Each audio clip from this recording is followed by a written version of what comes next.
former federal prosecutor, U.S. attorney. I want to move on to something that Donald Trump posted today on Truth Social. He wrote in part, quote, "A major motion pertaining to the Fourth Amendment will soon be filed concerning the illegal break-in of my home, Mar-a-Lago, right before the ever-important midterm elections." President Trump's attorney just told Fox moments ago that the motion is coming very soon, possibly within hours. What's your initial reaction? I know you haven't seen it yet, but what's your thoughts on it?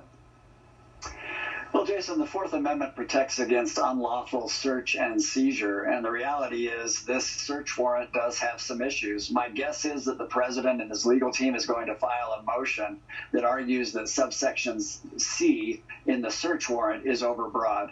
I mean, in essence, Jason, think about if you have a search warrant that indicates you can search for any document.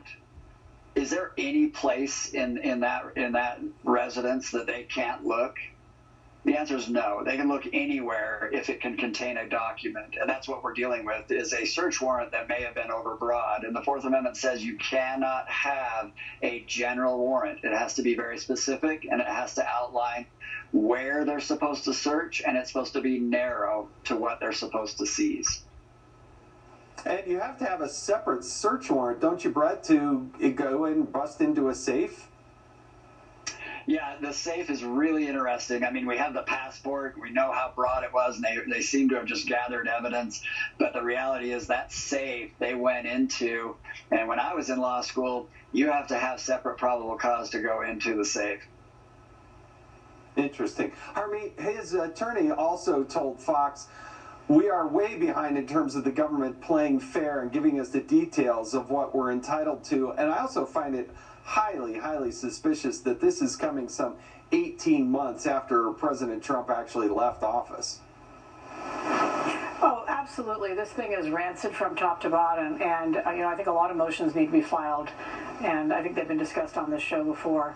But the baseline, I mean, Brett would know better, but the general premise in the Department of Justice is that you don't bring politicized prosecutions before an election. You don't bring them against your political opponents, and you do your best to take down the temperature. And they've done the exact opposite here, and that has been the pattern of this DOJ for many years, whether it's a Republican or it's a Democrat. It's become incredibly politicized, particularly when you're going after a high-profile target who's out of favor with the government.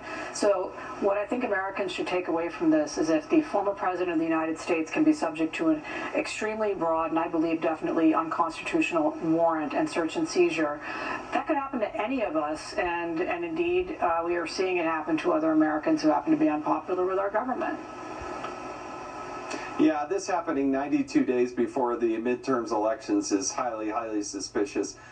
Harmeet, Brett, thank you so much for joining us on the Ingram Angle. Do appreciate it.